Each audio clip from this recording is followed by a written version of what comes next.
సరస్సులు, నదులు, సముద్రాలు ఎక్కడున్నా ఆ చేపలు ఒంటరిగా రావు. గుంపులు గుంపులుగా వస్తాయి. ఒళ్ళు గుల్ల చేస్తాయి. ప్రాణాలు తోడేస్తాయి. చచ్చేదాకా చంపేస్తాయి. మానవ మాంసాన్ని ఖండాలుగా పీకుతుంటాయి. క్షణాల్లో మాంసాన్ని ఆరగించి ఇంకా ఆవురావురుమంటూ ఆకలితో పరుగులు పెడతాయి. నీళ్లలో అల్లకల్లోలం సృష్టించి నిలువున చీల్చేస్తాయి.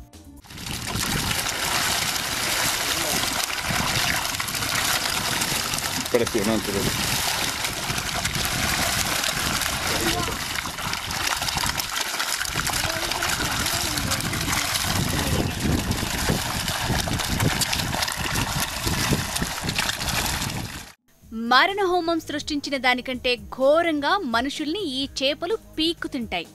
అవే ఫిరానా చేపలు. ఇంకా చెప్పాలంటే రాక్షసి చేపలు. అదేంటి, రాక్షసి బల్లుల గురించి విన్నాం కానీ ఈ రాకాసి చేపలేంటని ఆశ్చర్యపోకండి. అవును, ఆ పిరానా చేపలు మళ్లీ వచ్చాయి.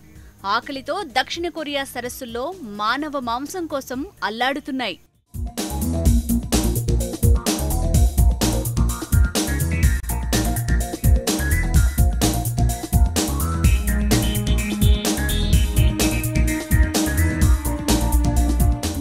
ఫిరానా మూవీ చూసారా? అందులో మనుషుల్ని కుక్కల కన్నా హీనంగా తింటుంటాయి. అవెప్పుడో అంతరించిపోయాయి. వాటి స్థానంలో ఈ రాకాసి చేపలు వచ్చి చేరాయి. దక్షిణ కొరియాలోని ఉప్పునీటి సరస్సుల్లో వీటి ఆచూకీని గుర్తించారు. అప్పుడెప్పుడో పోయాయనుకున్న ఈ రాక్షసి చేపలు మళ్లీ రావటం ఆ దేశ ప్రజల్ని కలవరపాటుకు గురిచేస్తోంది.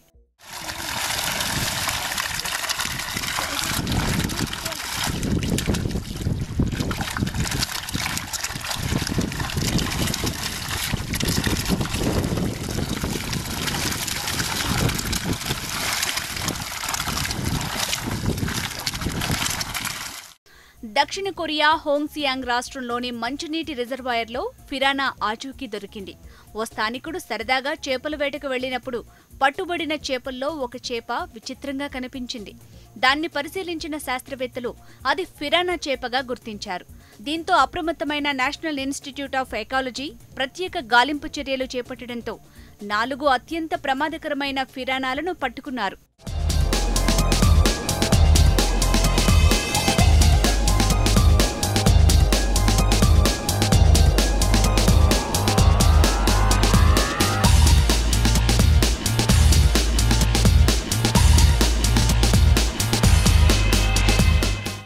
ఈ ఫిరానా చేపల్ని బయాలజికల్లీ అంటారని చెబుతున్నారు.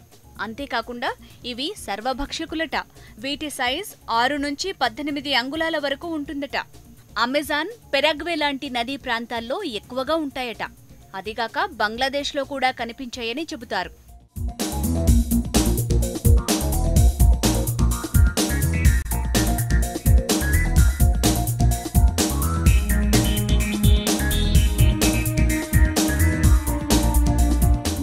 ఫిరానాలు ఉండే ఎక్వేరియంలోకి ఒక ఎలుకను విడిచిపెడితే నిమిషంలోనే దాని వెన్నుపూస మాత్రం మిగిల్చాయి ఈ చేపలు.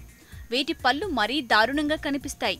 పదునుగా, వాడిగా ఉన్న రంపంలాంటి పళ్లతో దాడి చేసి క్షణాల్లో మాంసాన్ని ఆరగించి ఎముకలను మిగిల్చే అతి ప్రమాదకరమైనవిగా చెప్పుకుంటున్నారు.